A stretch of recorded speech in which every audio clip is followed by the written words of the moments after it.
anbiya'i wal mursalin wa ala alihi wa sahbihi ajmain. Amma ba'd. Perkenalkan, nama saya Ahmad Zian Jufari dengan NIM 1501223157 dari kelas gabungan ABI 460201. Di video ini saya akan menyampaikan tentang mengapa manusia dijadikan khalifah di muka bumi. Fungsi dan kedudukan manusia di dunia adalah sebagai khalifah di bumi. Tujuan penciptaan manusia di atas dunia adalah untuk beribadah. Sedangkan tujuan hidup manusia di dunia ini adalah untuk mendapatkan kesenangan dunia dan ketenangan di akhirat. Jadi manusia di atas bumi ini adalah sebagai khalifah yang diciptakan oleh Allah dalam rangka untuk beribadah kepadanya. Ibadah itu sendiri adalah untuk mencapai kesenangan di dunia maupun ketenangan di akhirat. Di Quran dijelaskan bahwasanya manusia adalah seorang khalifah di muka bumi ini. Seperti yang disebutkan pada Quran surat Al-Baqarah ayat 30 yang berbunyi Bismillahirrahmanirrahim. Wa idz qala rabbuka lil malaikati inni ja'ilun fil ardi khalifah qalu ataj'alu fiha man yufsidu fiha wa yasfiku dima'a wa nahnu nusabbihu bihamdika wa nuqaddisu lak inni a'lamu ma la ta'lamun. Yang artinya, sesungguhnya aku hendak menjadikan seorang khalifah di muka bumi. Mereka berkata, mengapa engkau hendak menjadikan khalifah di muka bumi itu? Orang yang akan membuat kerusakan padanya dan menumpahkan darah. Padahal kami senantiasa bertasbih dengan memuji engkau dan mensucikan engkau. Tuhan berfirman, semoga aku mengetahui apa yang tidak kamu ketahui. Sesungguhnya aku mengetahui apa yang tidak kamu ketahui.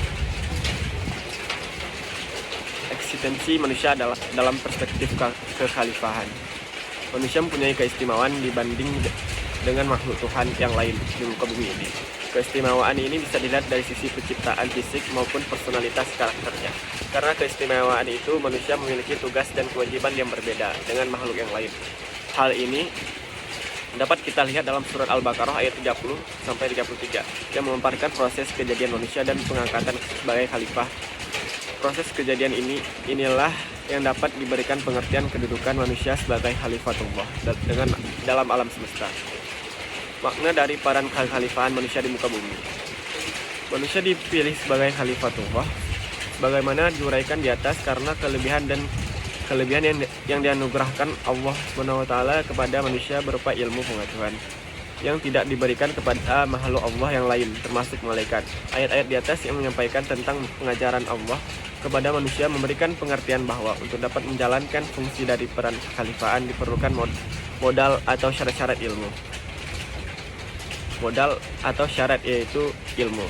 Hal ini disenada dengan pendapat Quraisy Shihab bahwa pengetahuan atau potensi yang merupakan kemampuan menyebut nama-nama itu merupakan syarat sekaligus modal bagi manusia untuk mengelola bumi ini. Mengutip pendapatnya Musa Asy'ari, menurut bahwa misalnya tugas seorang khalifah sebagai pengganti yang memegang kepemimpinan dan kekuasaan pada dasarnya mengandung implikasi moral karena kepemimpinan dan kekuasaan yang dimiliki seorang khalifah dapat disalahgunakan untuk kepentingan mengejar kepuasan hawa nafsunya, atau sebaliknya juga dapat dipakai untuk kepentingan menciptakan kesejahteraan hidup bersama. Oleh karena itu, kepemimpinan dan kekuasaan manusia harus tetap diletakkan dalam kerangka eksistensi manusia yang bersifat sementara, sehingga dapat dihindari dari kecenderungan pemutlakan kepemimpinan atau kekuasaan yang akibatnya dapat merusak tatanan dan harmoni kehidupan. Dalam beberapa ayat juga disebutkan bahwa manusia memiliki hidup yang ideal, dan dari kehidupan ideal itu manusia didorong kepada kehidupan real agar ia dapat teruji sebagai makhluk fungsional, sebagaimana dalam firman Allah dalam surat Al-Mulk ayat 2 yang berbunyi Bismillahirrahmanirrahim. Alladzi khalaqal mauta wal hayata liyabluwakum ayyukum ahsanu amala wa huwal azizul ghafur.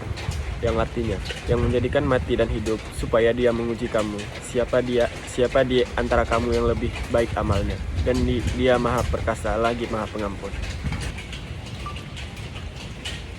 Oke, selanjutnya ada tugas manusia sebagai khalifah. Yang pertama itu adalah menjaga keadilan. Bahwa tugas manusia sebagai khalifah adalah untuk memutuskan perkara secara adil. Manusia sebagai khalifah dapat diharapkan untuk mengamalkan keadilan dalam segala aspek kehidupan, termasuk dalam hubungan sosial, ekonomi, dan politik. Yang kedua, menjadi pemimpin. Menurut Usep Badruzaman dalam bukunya Aku Memilih Bahagia, tugas manusia sebagai khalifah adalah menjadi pemimpin yang siap mengemban amanah. Pemimpin yang dimaksud harus memiliki sifat pantang menyerah, berani, bertanggung jawab, cerdas, kuat, santun, dan bersahaja. Yang ketiga, menjaga lingkungan. Tugas manusia sebagai khalifah adalah memelihara bumi atau menjaga lingkungan agar menjadi tempat tinggal yang aman. Islam mengajarkan perlunya menjaga keberlanjutan alam semesta dan memelihara keindahan ciptaan Allah SWT. Yang keempat itu adalah beribadah dan mengenal Allah SWT. Dikutip dari buku Al-Fatihah, model sistem kehidupan Muslim karya Setyadi Ihsan, tugas manusia sebagai khalifah adalah beribadah kepada Allah SWT dan memperdalam pengetahuan tentangnya.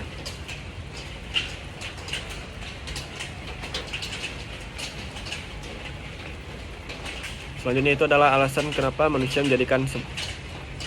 manusia dijadikan sebagai khalifah.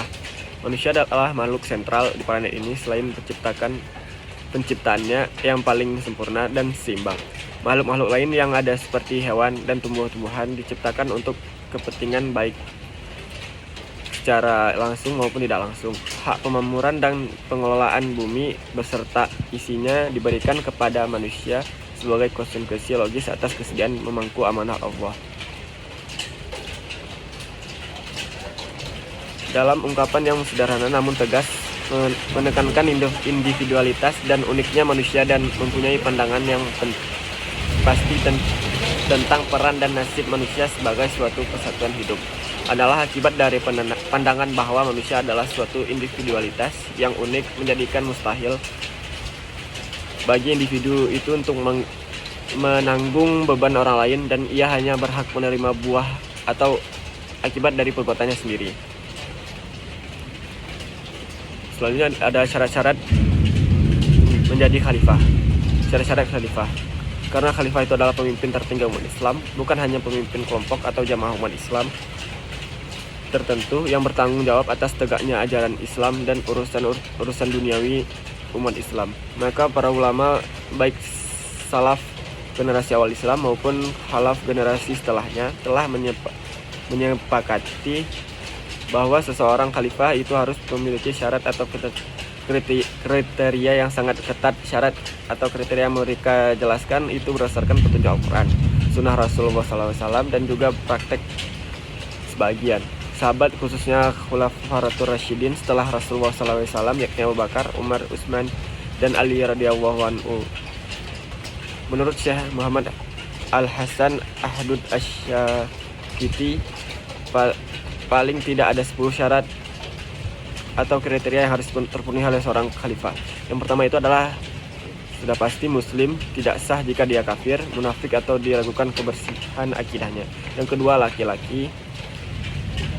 Yang ketiga itu adalah merdeka, tidak sah jika ia budak karena ia harus memimpin dirinya dan orang lain, sedangkan budak tidak bebas memimpin dirinya apalagi memimpin orang lain. Yang keempat itu adalah dewasa, tidak sah jika karena anak-anak itu belum mampu memahami dan memecahkan permasalahan.